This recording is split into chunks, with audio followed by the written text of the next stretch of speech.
صدیق حسن بھوپالی، سرما بھوپالی، اپنی کتاب بدور الاہلہ میں لکھتے ہیں کہ ایک بکرے میں 100 آدمیوں کی قربانی جائز، ایک بکرے میں 100 آدمیوں کی قربانی جائز۔ مہنگائی کے اعتبار سے ان کا فتویٰ بھی بدل رہا، مہنگائی کے اعتبار سے ان کا مسلک بھی بدل رہا ہے۔ پہلے ایک بکرے میں ایک آدمی کی قربانی ہوتی تھی، اور جب بکرا مہنگا ہو گیا تو فتویٰ بدل دیا، کہا اب ایک بکرے میں 100 آدمیوں کی قربانی جائز۔ کلکتہ کے شمع نیازیوں کی میٹنگ ہوئی، شمع نیازیوں کے نیتاؤں نے اپنے مولویوں پر دباؤ بنایا کہ تم لوگ بڑے کاہل اور سست ہو، تم لوگ کچھ غور و فکر نہیں کرتے، کوئی نئی بات نہیں پیدا کرتے ہو، آسانیاں نہیں دیتے ہو، اسی لیے شمع نیازی جماعت نہیں بڑھ رہی ہے، غیر مقلدین بڑھ رہے ہیں، کالج والے غیر مقلد ہو رہے ہیں، یونیورسٹی والے غیر مقلد ہو رہے ہیں، اس لیے کہ ان کی بڑی آسانیاں ہیں، تم لوگ بھی کچھ آسانی پیدا کرو تاکہ لوگ شمع نیازی بنے، تمہاری جماعت بھی آگے بڑھے۔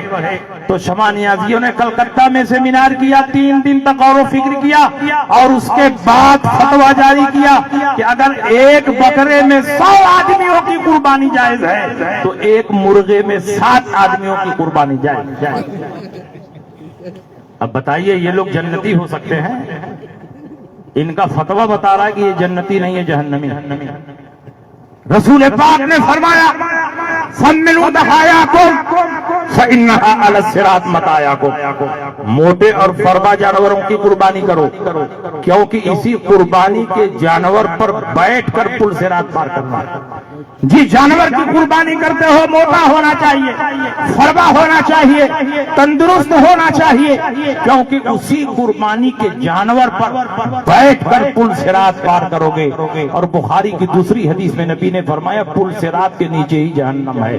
اب دونوں حدیثوں کو جوڑ دو، جس جانور کی قربانی کرتے ہو اسی پر بیٹھ کر پل صراط پار کرنا ہے، اور پل صراط کے نیچے ہی جہنم ہے۔ تو جب ایک مرغے پر 7 شمع نیازی سوار ہوں گے، ایک بکرے پر 100 غیر مقلد سوار ہوں گے، تو مرغا بھی وہیں الٹ جائے گا، بکرا بھی وہیں الٹ جائے گا۔ تو بتائیے کہاں جائیں گے؟ پل صراط کے نیچے کیا ہے؟ جنت ہے کہ جہنم؟ تو یہ اسی میں جائیں گے۔ تو ہم کو جہنمیوں کا ساتھ نہیں دینا ہے، جہنمیوں کے ساتھ نہیں رہنا ہے۔ جنتی غوث پاک ہیں، جنتی خواجہ اجمیری ہیں، جنتی قطب الدین بختیار کاکی ہیں، جنتی فرید الدین عطار ہیں، جنتی محبوب الہی ہیں، جنتی بایزید بستامی ہیں، جنتی سری سبتی ہیں، جنید بغدادی ہیں، بایزید بستامی ہیں، مخدوم ماہمی ہیں، مخدوم کچھوچوی ہیں، ذوالنورین مصری ہیں، اور دور اخیر کے سب سے بڑے محقق اور سب سے بڑے مجدد اعلیٰ حضرت امام احمد رضا ہے۔ اس لیے ہم ان کے راستے پر نہیں چلیں گے، ہم ولیوں کے راستے پر چلیں گے، ہم بزرگوں کے راستے پر چلیں گے، اور جو بزرگوں کا راستہ ہے وہی حقیقت میں صراط مستقیم۔ اس لیے آپ ان سے دور رہو، ان سے الگ رہو۔ یہ تقلید کو شرک کہتے ہیں۔ ہم کسی امام کی پیروی نہیں کریں گے، ہم نہ امام اعظم کو مانتے ہیں، نہ امام شافعی کو مانتے ہیں، نہ امام مالک کو مانتے ہیں، نہ امام احمد بن حنبل۔ اللہ نے ہمیں دماغ دیا ہے، ہم خود ہی اپنے دماغ سے مسئلہ نکالنا۔ بڑے بڑے صحابہ قرآن اور حدیث سے مسئلہ نہیں نکال پائے، صرف 21 صحابہ ایسے تھے جو قرآن اور حدیث سے مسئلہ نکال پاتے، اور 1,24,000 کم و بیش صحابہ تھے، صرف 21 صحابہ قرآن و حدیث سے مسئلہ نکال پاتے، اور باقی سارے صحابہ انہی سے پوچھ پوچھ کر عمل کرتے تھے۔ تو کیا صحابہ کے پاس حدیث کا علم نہیں تھا؟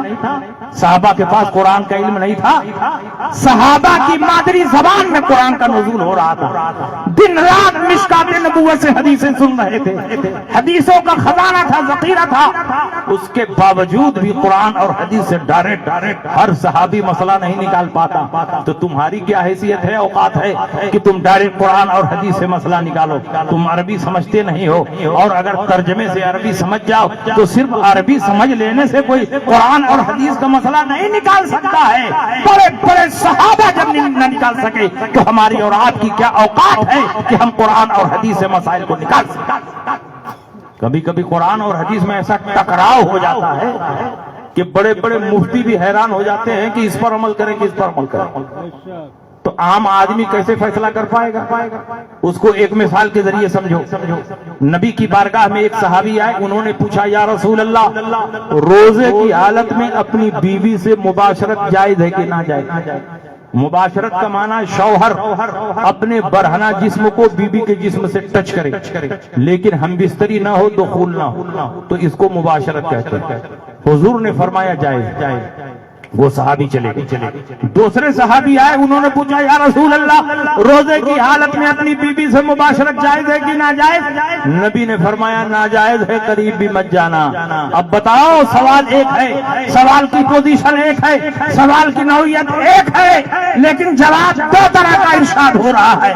پہلے صحابی کے سوال کے جواب میں نبی فرماتے مباشرت جائز ہے, دوسرے صحابی کے سوال کے جواب میں نبی فرماتے ہیں ناجائز ہے. اس اور کا بڑا سے بڑا مفتی ہوگا تو بھی اس ٹکراؤ کو ختم نہیں کر سکتا. اگر اس حدیث کے مطابق فتویٰ دے تو اس کی خلاف ورزی ہوگی, اس کے مطابق فتویٰ دے اس کی خلاف ورزی ہوگی. اس مسئلے کو بڑے بڑے لوگ حل نہ کر سکے, لیکن جس مسئلے کو کوئی نہیں حل کر پاتا اس کو ہمارے امام اعظم ابو حنیفہ حل کرتے ہیں. امام اعظم ابو حنیفہ کی بارگاہ میں سوال ہوا, آپ بتائیں نبی کی حدیث میں ٹکراؤ ہے, نبی کی حدیث میں تعارض ہے. ایک حدیث بتاتی ہے مباشرت جائز, دوسری حدیث بتاتی ہے مباشرت ناجائز. آپ کیا فتویٰ دیتے ہیں؟ امام اعظم فرماتے ہیں حدیث میں کوئی ٹکراؤ نہیں ہے, یہ تمہارے سمجھنے کا پھیر ہے. پہلے نمبر پر نبی کی خدمت میں جو صحابی حاضر ہوئے وہ بہت بوڑھے صحابی تھے. بوڑھوں میں قوت شہوانیہ نہیں ہوتی, وہ اپنے مزاج کو کنٹرول کر سکتے ہیں, اپنے جذبات کو قابو میں رکھ سکتے ہیں, تو ان کو نبی نے فرمایا مباشرت جائز ہے. اور دوسرے نمبر پر جو صحابی حاضر ہوئے وہ نوجوان صحابی تھے. نوجوانوں میں قوت شہوانیہ زیادہ ہوتی ہے, وہ اپنے مزاج کو کنٹرول نہیں کر سکتے, اپنے جذبات کو قابو میں نہیں رکھ سکتے. اگر ان کو مباشرت کی اجازت مل جائے گی تو بات جماع تک پہنچ جائے گی, روزہ بھی فاسد ہو جائے گا, قضا اور کفارہ بھی لازم ہو جائے گا, بیچارہ مصیبت میں پھنس جائے گا. تو مصیبت سے بچانے کا حل نبی فرما رہے ہیں تمہارے لیے جائز نہیں, قریب بھی نہ جانا. تو حدیث میں کوئی ٹکراؤ نہیں, پہلی حدیث بوڑھوں کے لیے ہے اور دوسری حدیث نوجوانوں کے لیے. سبحان اللہ, اللہ اکبر, اللہ اکبر, یا رسول اللہ, یا رسول اللہ, یا رسول اللہ, زندہ باد. اس لیے حدیث پر ڈائریکٹ کوئی عمل نہیں کر سکتا. تیسری صدی ہجری کے بعد پوری دنیا کے مسلمانوں کا اجماع ہو گیا کہ اب اہل سنت وہی ہیں جو حنفی, شافعی, مالکی, حنبلی میں منحصر ہے. جو ان سے باہر ہے وہ اہل سنت سے خارج ہے. اس لیے تم یا تو حنفی بنو, یا شافعی بنو, یا مالکی بنو, یا حنبلی بنو. ایسا نہیں ہو سکتا کہ ڈائریکٹ تم قرآن پر عمل کرو, ڈائریکٹ حدیث پر عمل کرو. قرآن و حدیث پر جو ڈائریکٹ عمل کرنے کی کوشش کرتا ہے وہ قدم قدم پر ٹھوکر, مگر یہ کہتے ہیں کہ نہیں ہم تو قرآن اور حدیث سے مسئلہ نکال لیتے ہیں. ہم لوگوں کا دماغ بہت تیز ہے. میں نے کہا کہ کون سا مسئلہ نکالا ہے؟ تو ایک مسئلہ انہوں نے نکالا ہے, سور کا گوشت حرام ہے مگر چربی حرام نہیں.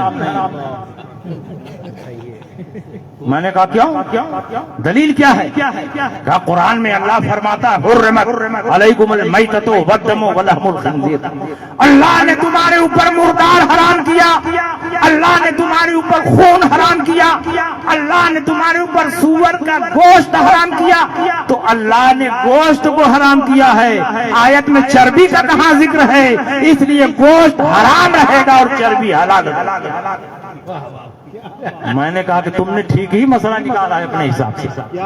تمہارے لیے چربی حلال رہے گی اس لیے کہ اسی قرآن میں اللہ نے یہ بھی فرمایا الخبیثات للخبیثین والخبیثون للخبیثات والطیبات للطیبین والطیبون للطیبات. خبیث اور ناپاک چیزیں ناپاکوں کے لیے ہیں, طیب و طاہر اور پاک چیزیں پاکوں کے لیے ہے. ہم پاک ہیں تو شب برات کا حلوہ ہے, ہم پاک ہیں تو 11ویں کا کھچڑا ہے. تم نجس اور ناپاک ہو تو تمہارے لیے سور کی چربی. اس لیے ہر آدمی ڈائریکٹ قرآن اور حدیث پر عمل نہیں کر سکتا. اور یہ بات بات میں جو بخاری بخاری بخاری بخاری میں دکھائیے، بخاری میں دکھائیے، سلام جائز ہے تو بخاری میں دکھائیے، میلاد جائز ہے تو بخاری میں دکھائیے، چادر ڈالنا جائز ہے تو بخاری میں دکھائیے، فاتحہ پڑھنا جائز ہے تو بخاری میں دکھائیے۔ ایک غیر مقلد سے میں نے کہا کہ کیا رسول پاک نے یہ بھی فرمایا تھا کہ صرف بخاری کی حدیث پر عمل کرنا اور کسی حدیث پر عمل نہ کرنا؟